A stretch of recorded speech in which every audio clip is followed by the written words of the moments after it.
வணக்கம். ஆகாஷவாணி திருச்சிராப்பள்ளி. மாநில செய்திகள் வாசிப்பவர் சத்யநாராயணன். தலைப்புச் செய்திகள். தேச பாதுகாப்பில் முப்படையினரின் தன்னிகரற்ற தியாகத்திற்கு நாடு தலை வணங்குவதாக பிரதமர் திரு நரேந்திர மோடி தெரிவித்துள்ளார். அமெரிக்காவுடனான வர்த்தக ஒப்பந்த பேச்சுவார்த்தையில் தொழிலாளர்கள், விவசாயிகள், சிறு குறு வர்த்தகர்களின் நலன்களுக்கு முக்கியத்துவம் அளிக்கப்படும் என்று வெளியுறவுத்துறை அமைச்சர் டாக்டர் எஸ். ஜெய்சங்கர் கூறியுள்ளார்.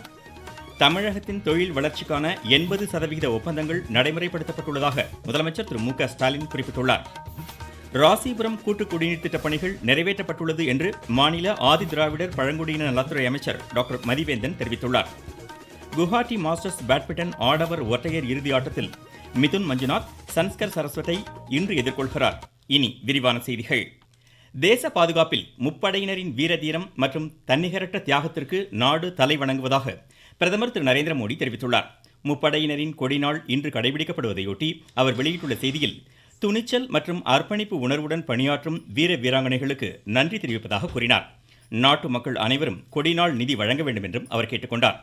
குடியரசு துணைத் தலைவர் திரு சி.பி. ராதாகிருஷ்ணன் வெளியிட்ட செய்தியில், படை வீரர்களுக்கும் அவர்களது குடும்பத்தினருக்கும் நன்றி தெரிவிக்கும் விதமாக அனைவரும் கொடிநாள் நிதி வழங்குமாறு கூறினார். மத்திய பாதுகாப்புத்துறை அமைச்சர் திரு ராஜ்நாத் சிங் வெளியிட்ட செய்தியில், கொடிநாள் நிதிக்கு அனைவரும் தாராளமாக பங்களிக்க வேண்டும் என்றும் இதன் மூலம் நாட்டின் பாதுகாப்பிற்கான இவர்களின் தன்னலமற்ற தியாகத்திற்கு வலு சேர்க்க முடியும் என்றும் கூறியுள்ளார். கொடிநாளையொட்டி முப்படை தளபதி ஜெனரல் அனில் சௌஹான் வெளியிட்ட செய்தியில், நாட்டின் ராணுவ தயார் நிலை மற்றும் பாதுகாப்பை உறுதி செய்வதில் முப்படையினர் உறுதியுடன் செயலாற்றி வருவதாக கூறினார். முப்படையினர் மற்றும் அவர்தம் குடும்பத்தினருக்கு வாழ்த்துக்களையும் அவர் தெரிவித்துள்ளார். தேச பாதுகாப்பிற்காக பணியாற்றும் முப்படை வீரர்களுக்கு வணக்கம் செலுத்துவதாக முதலமைச்சர் திரு மு.க. ஸ்டாலின் தெரிவித்துள்ளார். நாட்டின் சீருடை படையினரை கௌரவிக்கும் வகையில் 1949ஆம் ஆண்டு முதல் ஆண்டுதோறும் டிசம்பர் 7ஆம் தேதி கொடிநாள் கடைபிடிக்கப்படுகிறது. தூத்துக்குடியில் கொடிநாளையொட்டி உலக போரில் இந்திய வீரர்களின் பங்களிப்பு குறித்த கண்காட்சி நடைபெற்றது. இது குறித்து எமது செய்தியாளர். ஆண்டுதோறும் கடைபிடிக்கப்படும் கொடிநாள் மற்றும் முதல் உலக போர் குறித்து பொதுமக்களுக்கு விளக்கும் வகையில் தூத்துக்குடி டாக்டர் எம்ஜிஆர் பூங்கா உள்ளிட்ட பகுதிகளில் கண்காட்சி அமைக்கப்பட்டன. தூத்துக்குடி மாவட்ட முப்படை வீரர் வாரிய முன்னாள் உபதலைவர் கர்னல் சுந்தரம் இந்த கண்காட்சியை அமைத்திருந்தார். இந்திய ராணுவ வீரர்கள் மற்றும் போர் நினைவு சின்னங்களை பற்றிய தபால் தலை மற்றும் வண்ண தபால் அட்டைகளை காட்சிப்படுத்தி படை வீரர் கொடிநாளுக்கு தாராளமாக நிதி வழங்க வேண்டும் என்ற விழிப்புணர்வை அவர் ஏற்படுத்தினார். தூத்துக்குடி மாவட்ட செய்தியாளர் ஏ. லட்சுமணன். திருப்பத்தூர் மாவட்ட ஆட்சித்தலைவர் அலுவலகத்தில் நடைபெற்ற கொடிநாள் நிகழ்ச்சியில் முன்னாள் படை வீரர்களுக்கான 25 லட்சம் ரூபாய்க்கான மூலதன மானிய உதவிகளை ஆட்சித்தலைவர் திருமதி சிவசவுந்தரவல்லி வழங்கினார். மாவட்டத்தில் 66,78,000 ரூபாய் கொடிநாள் வசூல் பெறப்பட்டதாகவும் அவர் கூறினார். அரியலூர் மாவட்டத்தில் 29 முன்னாள் படை வீரர்கள் மற்றும் அவர்களின் வாரிசுதாரர்களுக்கு 4,85,000 ரூபாய் கல்வி உதவித்தொகை உள்ளிட்ட நலத்திட்ட உதவிகளை மாவட்ட ஆட்சித்தலைவர் திரு ரத்னசாமி வழங்கினார். வந்தே மாதரம் தேச பாடலின் 150வது ஆண்டு கொண்டாட்டங்கள் தொடர்பான விவாதம் மக்களவையில் நாளை நடைபெறும் என்று நாடாளுமன்ற விவகாரங்கள் துறை அமைச்சர் திரு கிரண் ரிஜிஜு தெரிவித்துள்ளார். பிரதமர் திரு நரேந்திர மோடி நண்பகல் 12 மணிக்கு இந்த விவாதத்தை தொடங்கி வைக்கிறார். முன்னதாக மக்களவைத் தலைவர் திரு ஓம் பிர்லா தலைமையில் நடைபெற்ற அனைத்துக் கட்சி கூட்டத்தில் இதற்கான முடிவு எட்டப்பட்ட நிலையில் நாளை இந்த சிறப்பு விவாதம் இடம்பெறுகிறது. அமெரிக்காவுடனான வர்த்தக ஒப்பந்த பேச்சுவார்த்தையில் இந்திய தொழிலாளர்கள், விவசாயிகள் மற்றும் சிறு குறு வர்த்தகர்களின் நலன்களுக்கு முக்கியத்துவம் அளிக்கப்படும் என்று வெளியுறவுத்துறை அமைச்சர் டாக்டர் எஸ். ஜெய்சங்கர் தெரிவித்துள்ளார். புதுதில்லியில் வரும் புதன்கிழமை இருதரப்பு வர்த்தக பேச்சுவார்த்தைகள் தொடங்க உள்ள நிலையில் இந்திய பொருட்களுக்கு அமெரிக்காவின் 50% வரி விதிப்பை குறைப்பது தொடர்பான விரிவான ஆலோசனைகள் இதில் மேற்கொள்ளப்படும் என்று தெரிகிறது. முன்னதாக செய்தியாளர்களிடம் பேசிய திரு ஜெய்சங்கர், ரஷ்ய அதிபர் விளாடிமிர் புதினின் இந்திய வருகை அமெரிக்காவுடனான வர்த்தக பேச்சுவார்த்தையில் பாதிக்காது என்று தெளிவுபடுத்தினார். கோவா உணவக தீ விபத்தில் உயிரிழந்தோரின் எண்ணிக்கை 25ஆக அதிகரித்துள்ளது. குடியரசுத் தலைவர் திருமதி திரௌபதி முர்மு, குடியரசு துணைத் தலைவர் திரு சி.பி. ராதாகிருஷ்ணன், பிரதமர் திரு நரேந்திர மோடி உள்ளிட்டோர் இச்சம்பவத்திற்கு ஆழ்ந்த இரங்கல் தெரிவித்துள்ளனர். உயிரிழந்தவர்களின் குடும்பத்தினருக்கு பிரதமரின் தேசிய நிவாரண நிதியிலிருந்து தலா 2 லட்சம் ரூபாயும், காயமடைந்தவர்களுக்கு 50,000 ரூபாயும் வழங்கப்படும் என அறிவிக்கப்பட்டுள்ளது. சென்னை, பெங்களூரு உட்பட நாட்டின் பல்வேறு பகுதிகளுக்கு இயக்கப்படவிருந்த இண்டிகோ விமான சேவைகள் ரத்து செய்யப்பட்டது தொடர்பாக விளக்கம் கோரி அந்நிறுவனத்திற்கு நோட்டீஸ் வழங்கப்பட்டுள்ளதாக சிவில் விமான போக்குவரத்து அமைச்சகம் தெரிவித்துள்ளது. முன்னதாக மத்திய சிவில் விமான போக்குவரத்து துறை அமைச்சர் திரு ராம்மோகன் நாயுடு தலைமையில் நடைபெற்ற உயர்மட்ட ஆலோசனைக் கூட்டத்தில் பயணிகளுக்கு ஏற்பட்ட அசௌகரியங்கள், இடையூறுகள் குறித்து விவாதிக்கப்பட்டது. இன்றிரவு 8 மணிக்குள் இண்டிகோ விமானத்தில் பயண முன்பதிவு செய்த அனைத்து பயணிகளுக்கும் கட்டணத் தொகையை திரும்பி வழங்க வேண்டும் என்று அந்நிறுவனத்திற்கு உத்தரவிடப்பட்டுள்ளது. நீங்கள் கேட்டுக்கொண்டிருப்பது ஆகாஷவாணியின் மாநில செய்தி அறிக்கை. நாட்டு மக்களுக்கான வரலாற்று சிறப்புமிக்க மோடி அரசின் சரக்கு மற்றும் சேவை வரி குறைப்பு. மருத்துவம் மற்றும் ஆயுள் காப்பீட்டிற்கான வரி முழுமையாக ரத்து. 36 உயிர்காக்கும் மருந்துகள், அடுத்த தலைமுறைக்கான சீர்திருத்த நடவடிக்கைகளில் மாணாக்கர் பயன்படுத்தும் கல்வி உபகரணங்கள் மீதான வரி ரத்து. வீட்டு உபயோக மின்னணு பொருட்களுக்கு வரி குறைப்பு. பால் பொருட்கள் மீதான வரி 12% 5% குறைப்பு. வேளாண் இயந்திரங்களுக்கான வரியும் 5% குறைப்பு.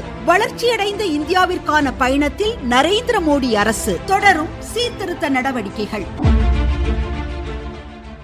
தமிழகத்தை $1,00,000 கோடி பொருளாதாரம் கொண்ட மாநிலமாக உருவாக்க நடவடிக்கை எடுக்கப்பட்டு வருவதாக முதலமைச்சர் திரு மு.க. ஸ்டாலின் தெரிவித்துள்ளார். மதுரை மாவட்டம் உத்தங்குடியில் இன்று நடைபெற்ற அரசு விழாவில் 63,000க்கும் மேற்பட்ட பயனாளிகளுக்கு நலத்திட்ட உதவிகளை வழங்கி பேசிய அவர், மாநிலத்தில் சீரான வளர்ச்சி, மாவட்டத்தில் பரவலான வளர்ச்சி என்ற அடிப்படையில் அரசு செயல்படுவதாக கூறினார்.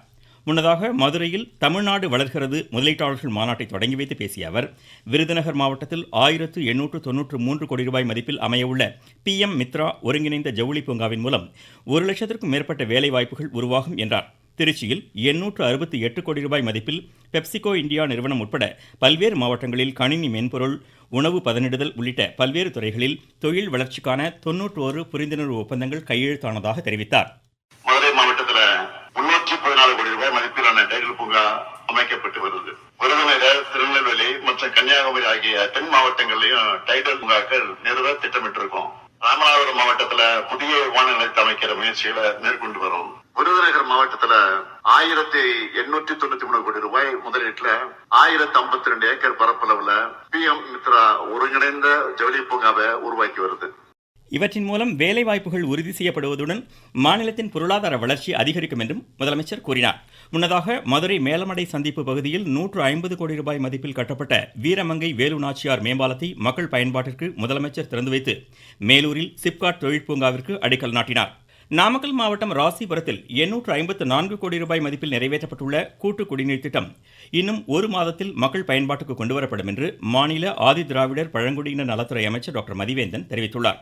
நாரைக்கிணறு, மத்ரூட் பகுதிகளைச் சேர்ந்த 105 விவசாயிகளுக்கு 11 கோடியே 60 லட்சம் ரூபாய் மதிப்பிலான 113 ஏக்கர் நிலப்பட்டாக்களை இன்று வழங்கி பேசிய அமைச்சர், ராசிபுரத்தில் மாவட்ட அரசு தலைமை மருத்துவமனையின் கட்டுமான பணிகள் 60 கோடி ரூபாய் மதிப்பீட்டில் நடைபெற்று வருவதாக கூறினார். புதுக்கோட்டை மாவட்டத்தில் வாக்காளர்களிடமிருந்து பெறப்பட்ட வாக்காளர் பட்டியல் தீவிர சிறப்பு திருத்த படிவங்களில் 99.98% பதிவேற்றம் செய்யப்பட்டுள்ளதாக கூடுதல் மாவட்ட தேர்தல் அலுவலர் திரு ராஜராஜன் தெரிவித்துள்ளார். புதுக்கோட்டை மாவட்டத்தில் மொத்தம் 6 சட்டமன்ற தொகுதிகள் உள்ளது. மொத்தம் 13,94,112 வாக்காளர்கள் உள்ளனர். அனைத்து வாக்காளர்களுக்கும் சிறப்பு தீவிர திருத்த பணிகள் தொடர்பான கணக்கீட்டு படிவங்கள் வாக்குச்சாவடி நிலை அலுவலர்கள் மூலம் வழங்கப்பட்டு அதில் 6/12/2025 வரை 13,93,828 பூர்த்தி செய்யப்பட்ட கணக்கீட்டு படிவங்கள் வாக்காளரிடமிருந்து திரும்ப பெறப்பட்டு பதிவேற்றம் செய்யப்பட்டுள்ளது. மேலும் மாவட்டத்தில் தற்போது வரை 99.98% படிவங்கள் பதிவேற்றம் செய்யப்பட்டுள்ளன. மேலும் தேர்தல் ஆணையம் நிர்ணயம் செய்துள்ள காலக்கெடுவிற்குள் மேற்படி பணிகள் முழுமையாக நிறைவு செய்யப்பட்டு வரைவு வாக்காளர் பட்டியல் 16/12/2025 அன்று வெளியிடப்படும். தேனி மாவட்டம் கும்பக்கரை அருவியில் தண்ணீர் ஆர்ப்பரித்து கொட்டி வரும் நிலையில் அங்கு 5வது நாளாக சுற்றுலா பயணிகள் குளிக்க தடை நீடிக்கிறது.